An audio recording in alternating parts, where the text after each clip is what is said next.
Welcome to Savvy Business, Life Unscripted, with your host, Christina Rivera, where our guests share their wisdom and valuable business tips, empowering our audience to expand their personal potential. Hi, Christian Cewe. Welcome to Savvy Broadcasting, Life Unscripted. I'm so grateful to have you here this wonderful Sunday morning. How are you? I'm doing good. Excited for Super Bowl later. Oh my gosh, that's right. It's today. Are you a big Super Bowl football fan? So I'm a big football fan, and I think this is going to be a fantastic game. And I'm excited to see Rihanna, who's from the Caribbean, as am I. So it's going to be fun to see her perform the halftime show as well. Yeah, I forget. That's the biggest part of it for people who don't like football, is seeing all the entertainment in halftime. Yes. But this should be a really good football game. So awesome. As well as performance. Yeah. Yeah. Well, you have had an exciting career from first season American Idol. I remember watching the first season. I didn't tune into all the others, but you were there, and then you did awesome there, and you moved on to doing other things, starting a family. And now you've done an incredible thing. Write a book to inspire children to believe in themselves and to explore their potential to their fullest. So, I mean, that's what I want for all people, whether you're a child or not, but it's best to hit it when you're a child. And because one negative thought or idea about what you can achieve can break a child completely. Agreed. And so I actually started this story over 14 years ago. So my eldest son, I'm a mother of three. My eldest son, who's 17 right now, was beginning to start playing sports. You're getting him involved in activities. And I wanted to find a fun way to continue to build a narrative of belief in himself. So I wrote it as a poem originally for him when he was 2.5. And for me, because I was like a singer-songwriter at the time, it was easier, I guess, to like write a poem and write it in rhyme, and something I knew he can memorize. And I would teach him a lot of things by like songs and things like that. So I just knew, like, my parents did a really good job, providing that confidence to me and building that confidence in me, so that like when you go through life and things don't always go your way, right? Or you fail at certain things, which is completely okay. You have that narrative to build yourself back up, because not everybody is going to be there to help you. And a lot of the lessons I think that people learn is sometimes people that you think are your friends aren't necessarily the ones that build you up, right? And you have to truly have that for yourself. So, it took me a long time. I used the message with my other kids, and then COVID happened, and I was like, okay, I'm going to finish this dream. This was a dream that I started 14 years ago. I've still used the message, and my kids have such a great confidence in themselves that like I wanted to bring this to other people. So was luckily able to find an amazing illustrator who's actually from Ireland. Beautiful. I saw the pictures. Yeah. That was able to bring my vision to life. And that was a really hard part. I worked with like 5 other illustrators before, and believing that you could get it done, and finding her was truly, I think, just magical. And we were able to get it done and publish it last year. So I'm excited that this message is getting out. My passion has always been helping others and just like motivating others. And so I really do hope that parents can utilize this as a tool to build a narrative of belief in their children. And you mentioned something really critical there, which I thought was interesting. I remember meeting a med student 20 something years ago, and he was just sitting at this kitchen table. I was at his house, and he was singing anatomy. And I thought, what are you doing? He's like, this is the only way I'm going to get this information. I have to sing it. I have to make a song out of it. So for all of the medical stuff he was learning, he was making songs and poems out of it because he could retain it better. And I think I've heard that there's a different part of the brain you use to kind of for song and that type of thing. And that really is a great mechanism for learning. Have you thought about, since being a songwriter, maybe including a song with the book? Not with this book, just because I more than likely something will definitely come from this. It's funny that you say that. Like, teaching my kids math, teaching them to clean up their rooms, like everything was done in song. And that's because for me, it was easy for me to study that way. So even as a child, I would come up with songs on my own, makes sense, like to sing, right? And I was able to study that way. So yeah, I definitely think, and it's funny that question's been asked to me, I definitely feel like there's some children's songs coming in with this whole narrative. Because I do have other music that I've written before that it's very inspirational, but it's more, focused on adults and lives adult lives versus like really digging in and coming up with some children's music. And you know what's great, Christina? You tell me your thoughts on this, having 3 children, but children show you who they are from like day one. And as you spend time with them, they're drawn to what their passions are really, really early. You just have to be attuned to it and kind of go towards where they're being pulled and kind of help them bring that potential out. Yes. And not kill that fire sometimes, right? Like I think a lot of times, and when I was a first-time parent, I was so much more rigid, right? Like the first one, it's like nothing falls on the floor. You steam and sanitize every bottle. The second one, you kind of get a little bit relaxed. The third, you're just like, whatever, they're alive, right? So it's funny. Like I definitely, like with all 3 children are so different, and you're at different times in your life when you're having these children. That can impact that as well. But my husband and I do try and just like, since they were young, like my eldest has been always very rigid. He knew what he wanted to do. And he is very focused, in the box thinker, like very focused on school, very strict and disciplined. My second is way more of a creative. And my third is like a combination of the two. So it's been really fun just to see them develop from little humans into, you know, preteens and teenagers. And I'm excited to see where they go from here. You know, it's interesting. Often, like we were saying, they have their gifts and talents and they come out in different ways. My mom got angry at me because I was always curious about everything. So I'm trying a little this, a little that. My mom's like, you can't be a jack of everything. You got to pick something. And the thing is, now what I do is podcasting, where I explore and go with people on these journeys and stories. And it's an exploration of curiosity. And so that real potential that I was, you know, telling my parents as a kid is still here. It's just that you don't know how it's going to manifest later as they become an adult. Yeah, no, very true. With our daughter, she was very tough personality when she was younger. And it's like, we just need to be able to survive that because we want her to have that to get her through life. My middle, Connor, when he was like 9 months old, he was singing a Rihanna song, which is really funny that she's performing tonight.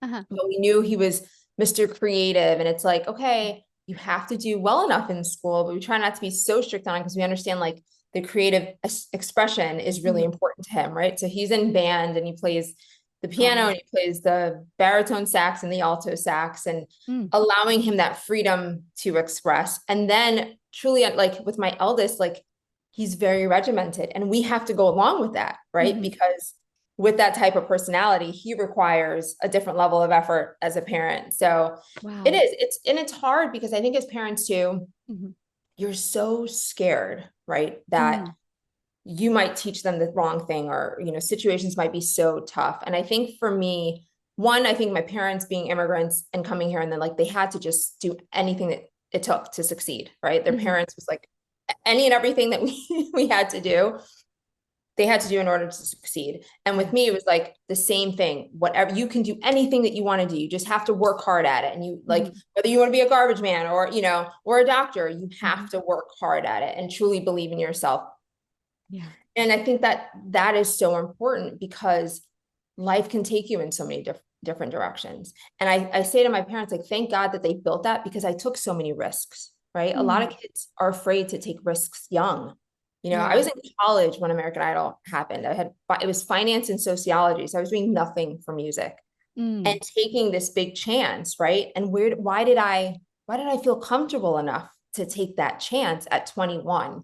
And I really attribute it to my parents really just saying, like, there's nothing stopping you from doing anything you want to do. Yeah. You're the only one that can stop yourself. Right. Yeah. So because I had that narrative, I felt more free to take these risks. Yeah. And you mentioned something important. You said working hard and the idea that no matter what you're going to do, from garbage person to doctor, because often, like, my parents would be like, so you want to be a nurse, doctor, lawyer? It's always like the big profession, but that might not be where you're pulled or where your great talents are best served and where you really want to be as a person. And so you feel like I got to fit in one of these big boxes here. Instead of saying, you know, let's just work hard, see where it goes. Where I ended up is working in a mailroom doing copies for the first several years, but it led me to meeting people in different different fields and whatever. And, that's not bad. You'll be, as you said, in different stages of your life, and not one stage is better than another. Right. Just realizing here's where you're at, keep exploring your gifts and talents and see where they take you, and don't limit yourself. Right. And I think it is tough when, like you're saying, when we're drilled into us to be a doctor, lawyer, or engineer, like I remember coming from the Caribbean, it's like, if you're not a doctor, lawyer, or engineer, then you're not succeeding in anything. And luckily I had a mom who was a dancer, right? So she was completely like not on that track. And my dad was an entrepreneur. And although they were very strict in school, they had that freedom to kind of allow me to kind of be more expressive. But that comes from, like, for our parents and the generations before, it's because there were a lot of limited possibilities, right? And not necessarily understanding that life is evolving. And I think once your kids have that narrative and they're authentic to themselves, because I think in anything, if you're just become a doctor and you're not passionate about it, the chances you probably succeed in life, but you're not going to love your life, right? Yeah. Like, you always were into different things and you love what you're doing now. Like, that is what fuels you. And that's what leads, makes you happy. And I think that's, as parents, sometimes we have to, like, remember that our children are supposed to live longer than us, right? And we need them to live with that happiness. And the only way we can do that is allowing them to be authentic to themselves. You mentioned something very important there. There was a gal I met many, many moons ago who said, I'm becoming a doctor. She'd made it to med school. She was now going through the whole, it's a long training. I mean, it kicked your butt. She was, at that point, I had met her, an intern. And she's like, yeah, I'm just waiting to get to the point where I get that 6 figure. Then I've made it. And I'm like, but then what? And, you've seen people who say, I'm going to build a business. I'm going to be an entrepreneur. I want to make $1 million or whatever it is, to get that mansion on the sky or whatever. Right. You get it. And then you're empty. You're like, what is this? It's like, it's because it's not your soul speaking and exploring and your potential fully expanded and, lived. Right. You're like living somebody else's narrative instead of living your own, because a lot of times that they don't believe that they can do what they feel that they can do. Right. So I was gonna say, what's your big message you hope parents take away to give to their children with your book? And I think that in order to truly succeed in life, and I don't look at success as being rich or being, success to me is living authentically. Right. So I think in order to do that, children must believe in themselves. And my message is allow them to help them build that, so that regardless of what happens, I say to my kids all the time, if I get hit by a bus tomorrow and I'm no longer here, I want to make sure that you have what it takes to do whatever makes your soul happy. And that's it. Right. Because I really feel like if you are happy living, that you are successful. Yeah. Yeah, absolutely. You've heard of Temple Grandin. She's a old woman. Yeah, she has autism. She was, but she had a wonderful mom who really let her explore her gifts and talents. And oddly enough, I think it was in her college age where she kind of got pulled into seeing animals and specifically on the farm, cattle, and the way they were herded or treated. And it bothered her that there was a more efficient way for the cattle to feel more comfortable getting shots and going to slaughter. And she said, I want to build a way where they're feeling safe.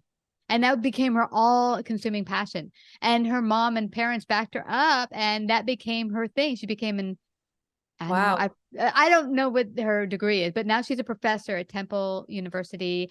Been doing that forever. And she built the best that's used across the entire world for vaccination for cattle, so they can be more humane, how they're killed. Yeah, all of that because her passion inside that seemed absurd. But it came from if you ever want to explore, she's a fascinating story to share with your children. What was her name? What's her name again? Like, I just want to write it down. Yeah, Temple Grandin. Amazing. And so that's the exploration, that it was so out of the box. And if you saw your kid coming to you like, I like this stuff and I want to go there, you'd be like, what? But when you have parents that are just like, all right, let's see where this goes. You like trains? Let's go there. Yeah. let's evolve. Let's see. Yeah, no, it's funny. Our middle Connor has been obsessed with cars. Obsessed with cars since he was younger. To the point, we were just in Miami yesterday with my brother, and any cool car that he saw. He's taking pictures, and he, you know, where there's boxes in the garages, and he's trying to make a car from the box. Wow. And I'm like, if that's what you want to do, like all you have to do is like, tell your children, give them the opportunity, or guide them. And there's so much free education. There is. That, like, you just let them fuel that fire. We're blessed now more than ever before. It's like an expansive, we can go to the libraries across the whole globe. Learn anything, you know, and it's really just giving them that freedom, like you said, to just be who they are. Absolutely. Really just enjoy it. Yeah. I love this conversation, and I'm hoping it'll fuel all parents to go deeper with their kids, help them to explore their children's fullest potential. But I also don't want to leave without everyone finding out how they can get their very own copy of your book today. How can they do that? So on my website, it's IbelieveInMeDoYou.com. You can order both the hardcover and the paperback. And you can also get the paperback on Amazon. Awesome. And so we're going to have it on the lower third here if you're watching. So everyone, please go to IbelieveInMeDoYou.com and get a copy today, and really help your kids explore their fullest potential. It's well worth it. It's going to make a better tomorrow for all of us. Christina, I thank you so much for coming to Savvy Broadcasting and sharing your great wisdom today. Thank you. Thank you so much. Like, subscribe, and share this episode. To listen to more savvy episodes and savvy biz tips, go to www.lifeunscriptedradio.com. To find out about our paid sponsorship opportunities or how to become a guest, email Christina at lifeunscriptedradio.com.